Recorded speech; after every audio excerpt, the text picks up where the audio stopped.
الحمدللہ مسلمان یہ قرآن پر ایمان لاتا ہے۔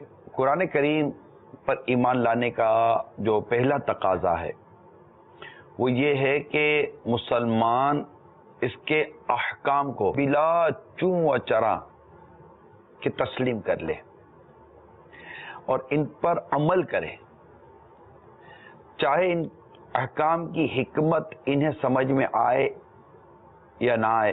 کسی کا یہ نظریہ کہ قرآنی احکام کی حکمت سمجھ آئے گی تو ہی ان پر عمل کرے گا، یہ قرآن پر ایمان لانے کے خلاف ہے۔ دوسرا تقاضا وہ یہ ہے کہ قرآن کریم کی آیات پر ایمان لانے کا یہ کہ اللہ تعالیٰ نے جس چیز کو قرآن کریم میں حلال فرمایا اسے حلال سمجھا جائے اور اس پر عمل کیا جائے، اور جس چیز کو حرام فرمایا اس کو حرام ہی سمجھا جائے اور اس سے بچا جائے۔ سرکار مدینہ صلی اللہ تعالی علیہ وآلہ وسلم نے ارشاد فرمایا، اس شخص کا قرآن پر ایمان نہیں جو اس کی حرام کی ہوئی چیزوں کو حلال سمجھے۔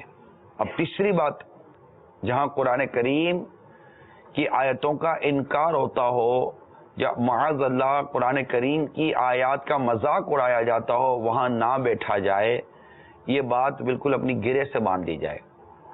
اللہ تبارک و تعالی قرآن کریم سورہ نساء کی آیت نمبر 140 میں جو ارشاد فرماتا ہے، وَقَدْ نَزَّلَ عَلَيْكُمْ فِي الْكِتَابِ أَنْ إِذَا سَمِعْتُمْ آيَاتِ